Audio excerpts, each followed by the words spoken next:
मगध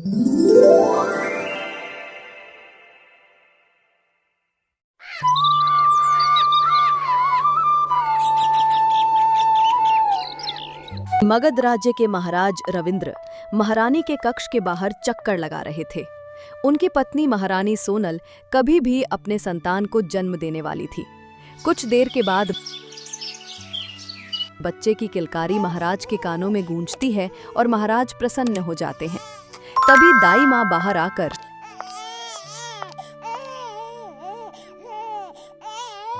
महाराज, बधाई हो, आपके घर लक्ष्मी आई है। महारानी ने एक सुंदर पुत्री को जन्म दिया है। क्या हमारी पुत्री हुई है? पूरे राज्य में ये शुभ समाचार दे दीजिए कि उनकी राजकुमारी ने जन्म लिया है। महारानी सोनल कैसी हैं? उनका स्वास्थ्य तो ठीक है ना? महाराज का ये प्रश्न सुनकर दाई माँ चुप हो जाती है। क्या हुआ दाई माँ, आप चुप क्यों हो गई? महारानी ठीक तो है ना? क्षमा करें महाराज, परंतु महारानी। हाँ, क्या हुआ महारानी को?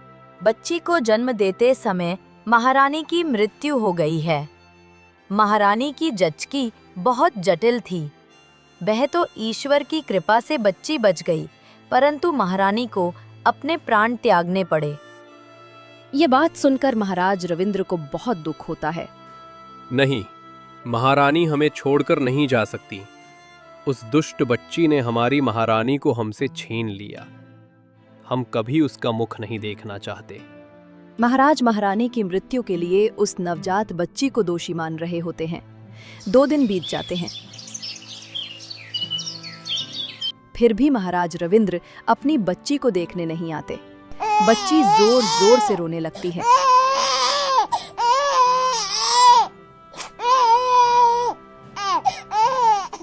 तब एक सैनिक को बुलाकर, सैनिक, यहाँ आओ। इस बच्ची को अभी महल से बाहर ले जाओ। इस बच्ची के कारण महारानी की मृत्यु हुई है। इसे जाकर नदी में छोड़ दो।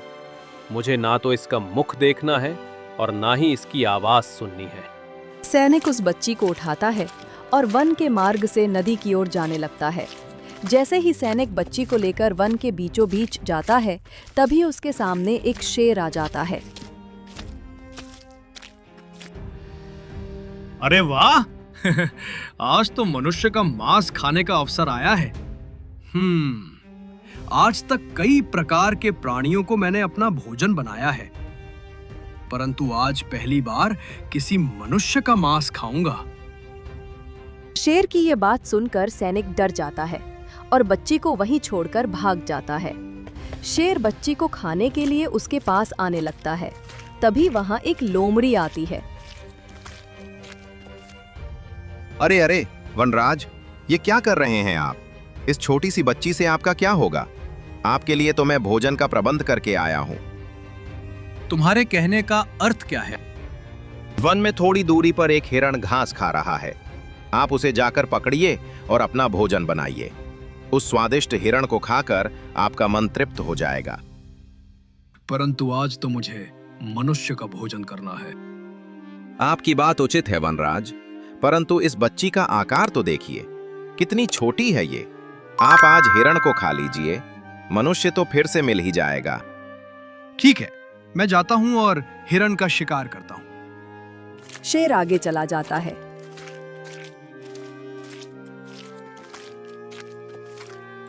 और लोमड़ी हंसते हुए बच्ची के पास आने लगती है। बच्ची जोर जोर से रो रही होती है।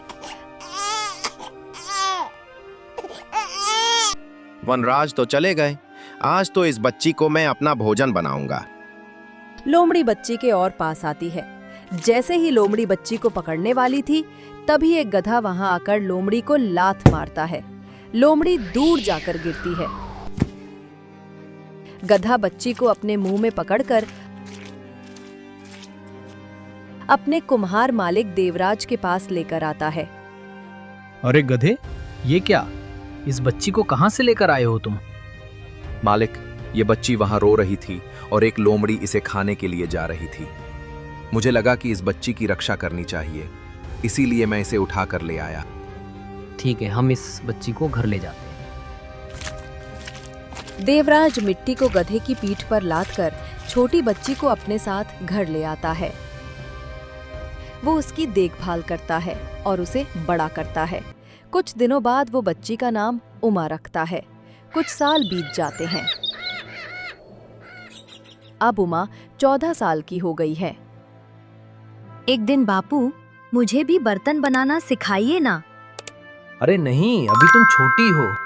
बापू, मैं बर्तन बनाना सीख जाऊंगी तो आपको भी सहायता होगी। सिखाइए ना मुझे भी। उमा जिद करने लगती है और देवराज उसकी बात मानकर उमा को बर्तन बनाने सिखाने लगता है। कुछ दिनों में ही उमा अच्छे अच्छे बर्तन बनाने लगती है। गधे, गधे, कहाँ हो तुम? गधे, अरे गधे, कहाँ चला गया? क्या हुआ उमा, क्या ढूंढ रही हो? बापू, बहुत देर हो गई पर गधा कहीं दिखाई नहीं दे रहा है। वैसे तो मेरे पुकारने पर तुरंत आ जाता है। अब देखिए, मैं कितनी देर से बुला रही हूँ पर आ ही नहीं रहा है। होगा यहीं कहीं, आ जाएगा। थोड़ी देर प्रतीक्षा करो। उमा कुछ देर प्रतीक्षा करती है, परंतु गधा नहीं आता। फिर उमा गधे को ढूंढने के लिए घर से बाहर आती है। उसे गधा पूरे गांव में कहीं नहीं मिलता। उमा वन में आती है।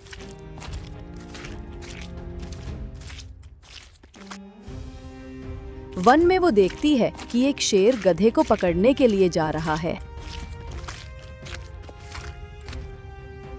अरे ये क्या?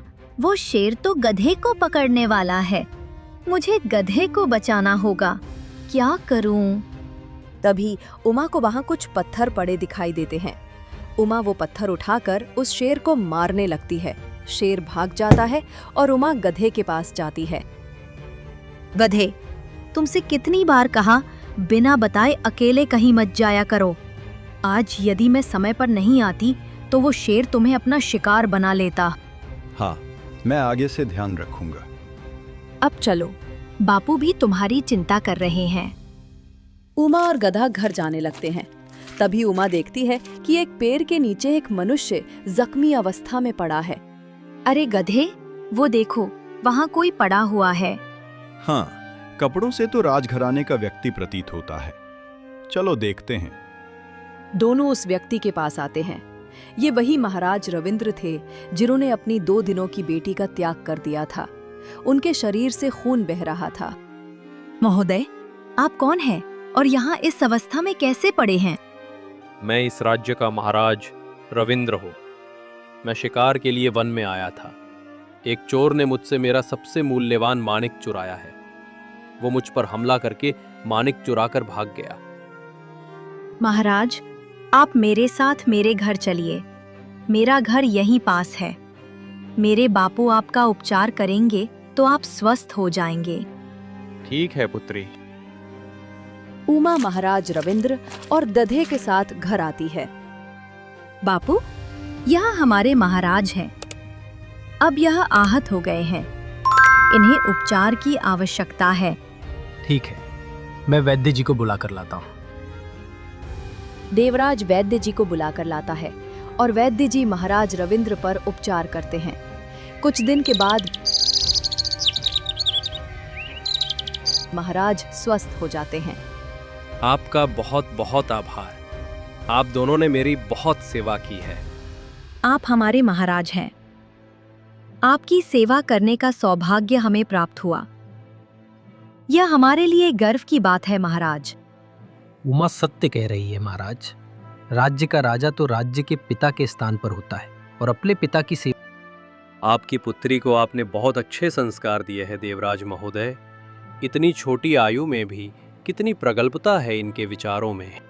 महाराज, आप उस दिन आपके किसी मूल्यवान माणिक के विषय में बात कर रहे थे। हाँ, वो माणिक मुझे मेरी प्रिय पत्नी महारानी सोनल ने दिया था। मेरे लिए वो सबसे ज्यादा कीमती है। कुछ सालों पहले जब महारानी की मृत्यु हो गई, उस दिन से मैंने सदा ही उस माणिक को अपने पास रखा। एक क्षण के लिए भी अपने से दूर नहीं किया था उसे। परंतु वो चोर उसे चुरा कैसे ले गया? आपके पास भी तो शस्त्र थे। हाँ, परंतु वो चोर मेरे पास यात्री बनकर आया था। मुझसे मीठी बातें करने लगा। उसने बात करते हुए मुझसे माणिक चुरा लिया और जब मुझे उस बात का पता चला तब तक उसने मुझ पर हमला कर दिया। फिर वो वन में कहीं भाग गया। अब पता नहीं मेरा वो माणिक मुझे फिर से प्राप्त होगा या नहीं। महाराज, आप चिंता मत कीजिए, मैं आपका वो माणिक लेकर आऊंगी। तुम? परंतु तुम कैसे पुत्री? वो चोर शक्तिशाली है और तुम तो इतनी छोटी हो। छोटी हूँ महाराज, परंतु प्रयास तो कर सकती हूँ। मैं भी तुम्हारे साथ जाऊंगा उमा, तुम्हारी सहायता हो जाएगी। ठीक है, चलो। उमा गधे के साथ चली जाती है। दोनों मिलकर चोर को ढूंढने लगते हैं। इधर घर में आपकी जितनी प्रशंसा करो उतनी कम है देवराज महोदय। बिन माँ की बेटी होते हुए भी उमा कितनी सुलझी हुई है। इतनी कम आयु में ऐसी समझ होना ये बहुत बड़ी बात है। महाराज, सत्य कहूँ तो उमा मेरी बेटी नहीं है, वो अभी घर में नहीं है। इसीलिए मैं आपको ये बात बता रहा हूँ क्योंकि उमा को भी इस विषय में जानकारी नहीं है। उमा तो मुझे वन में प्राप्त हुई थी। क्या? वन में? हाँ, कुछ सालों पहले जब मैं वन में मिट्टी खोदने गया था तब गधा एक छोटी सी बच्ची को लेकर आया था मेरे पास। एक लोमड़ी उस छोटी सी बच्ची को खाने वाली थी। हम उसे घर अपने साथ लेकर आए और उसका पालन किया। परंतु सत्य कहा आपने, मैं सच में बहुत भाग्यशाली हूँ कि मुझे एक पुत्री का प्रेम मिल रहा है। आप दोनों को देखकर लगता ही नहीं कि वो आपकी पुत्री नहीं है। आप बहुत भाग्यशाली हैं। महाराज रविंद्र अपने भूतकाल को स्मरण करके दुखी हो जाते हैं। उन्हें अपने उस बच्ची की याद आने लगती है जिसे उन्होंने नदी में छोड़ने का आदेश दिया था। इधर वन में उमा और गधा चोर को ढूंढ रहे होते हैं। गधे, बहुत देर हो गई है, अभी तक हम चोर को ढूंढ नहीं पा रहे हैं। हाँ, परंतु वो चोर अवश्य ही वन में छुपा हुआ होगा। तभी वो दोनों देखते हैं कि एक गुफा से लाल रंग की रोशनी आ रही है। दोनों उस रोशनी का पीछा करते हुए उस गुफा में चले जाते हैं। उस गुफा में वो चोर उस माणिक को अपने सामने रखकर देख रहा था। वाह, क्या चमक है इस माणिक की। इस माणिक को मैं ऐसे जौहरी के पास बेचूंगा जो इसका सही दाम लगाए। मैं तो इस माणिक को बेचकर धनवान बन जाऊंगा। चोर ऐसा बोल ही रहा था कि उमा और गधा उसके सामने जाकर खड़े हो जाते हैं। तुम अपने इस लक्ष्य में कभी सफल नहीं हो पाओगे चोर। महाराज का माणिक वापस दे दो। कौन हो तुम और तुम मुझे रोकोगी? हाँ, अवश्य। मैं तुमसे वो माणिक लेकर जाऊंगी और महाराज को पुनः वापस दूंगी। महाराज के लिए यह माणिक बहुत मूल्यवान है। कृपया तुम इसे लौटा दो। नहीं, ये माणिक मेरे लिए धन प्राप्त करने का अवसर है। मैं इसे तुम्हें कभी नहीं दूंगा। चोर उमा को मारने के लिए आगे आने लगता है। तभी गधा बीच में आता है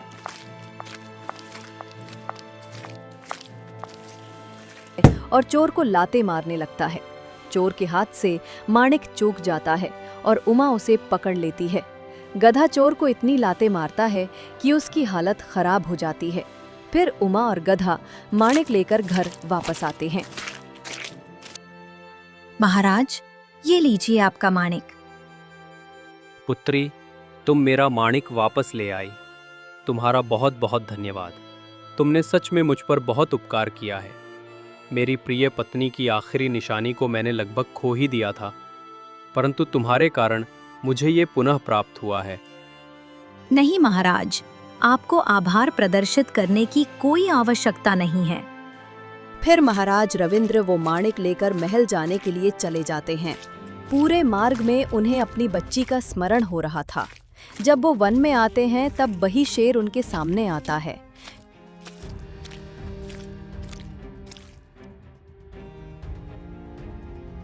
अरे वाह, एक मनुष्य, और वो भी इतना बड़ा। मेरा वर्षों का स्वप्न आज पूर्ण हो जाएगा। वर्षों पहले जब वो सैनिक उस बच्ची को यहाँ छोड़कर गया था, तब लोमड़ी के कारण मुझे मनुष्य का मांस चखने का सौभाग्य प्राप्त होते होते रह गया था। हिरण को खाकर जब मैं यहाँ वापस आया, तब वो बच्ची यहाँ थी ही नहीं। परंतु आज मैं तुम्हें खाकर अपनी भूख मिटाऊंगा। क्या कुछ सालों पहले इस वन में एक छोटी सी बच्ची को तुम खाने वाले थे? लोमड़ी ने कहा कि तुम्हें हिरण मिलेगा, तब मैंने उस बच्ची को छोड़ दिया। फिर कहाँ गई वो बच्ची? उसके विषय में मुझे कुछ नहीं पता है। महाराज रविंद्र विचार करने लगते हैं। उन्हें समझ आता है कि उमा वही बच्ची है जिसका उन्होंने त्याग किया था। महाराज रविंद्र पीछे भागने लगते हैं। कुछ देर में वो शेर को चकमा देकर देवराज के घर आते हैं। महाराज, क्या हुआ? आप ऐसे भागते हुए क्यों आए हैं? कोई विपत्ति है क्या? अरे नहीं, कोई विपत्ति नहीं है। देवराज महोदय, आपने कहा था कि उमा आपको वन में प्राप्त हुई थी, कितने वर्षों पहले? बापू, महाराज, यह क्या कह रहे हैं? मैं आपकी बेटी नहीं हूँ। मैं सच में आपको वन में प्राप्त हुई थी। हाँ पुत्री, 14 साल पहले तुम मुझे वन में प्राप्त हुई थी। तुम बहुत छोटी थी, कदाचित एकाध दिन की ही होगी। पता नहीं कौन तुम्हें वहां छोड़ गया था। वो दुष्ट मैं ही था देवराज महोदय, मैं ही था वो। इस बच्ची को जन्म देकर ही मेरी पत्नी की मृत्यु हो गई। मैंने अपनी पुत्री को अपनी पत्नी की मृत्यु के लिए जिम्मेदार ठहराया और एक सैनिक को इसे छोड़ देने को कहा। अपनी पत्नी की मृत्यु देखकर मैं इतना दुखी हो गया था कि मैंने ये विचार भी नहीं किया कि इस छोटी सी बच्ची को उस समय मेरे प्रेम और सहारे की कितनी आवश्यकता थी। मुझे माफ कर दो पुत्री, मैं तुम्हारा अपराधी हूँ। इसका अर्थ है कि यह मेरे बापू नहीं है, मैं आपकी पुत्री हूँ। हाँ देवराज महोदय, आपने सत्य में इसे अपनी ही पुत्री बनाया, परंतु मेरा आपसे अनुरोध है कि अब इस राजकुमारी को मेरे साथ महल ले जाने की अनुमति दीजिए। मेरी इस बिछड़ी हुई राजकुमारी को मैं पूरे सम्मान के साथ महल ले जाना चाहता हूँ। नहीं, मैं अपने बापू को छोड़कर कहीं नहीं जाऊंगी। पुत्री उमा, महाराज को अपने किए पर पछतावा है।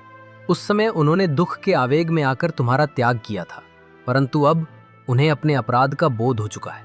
मेरा तुमसे अनुरोध है कि तुम महाराज के साथ महल में चली जाओ। तुम एक राजकुमारी हो, ये जानकर मुझे सबसे ज्यादा प्रसन्नता हुई है। ठीक है, मैं महाराज के साथ चली जाऊंगी, परंतु महाराज, आप मेरे बापू को भी एक बड़ा घर बनवा दीजिए। अवश्य पुत्री, मैं देवराज महोदय को घर नहीं एक महल बनवा कर दूंगा, साथ ही बहुत सारा धन भी दूंगा। तुम जब चाहो इनसे मिलने आ सकती हो। राजकुमारी उमा महाराज के साथ चली जाती है। महाराज देवराज के लिए महल बनाते हैं। प्रजा को अपनी बिछड़ी राजकुमारी मिल जाती है। महाराज रविंद्र अपने क्रोध और दुख को भुलाकर राजकुमारी उमा को प्रेम से महल में रखते हैं।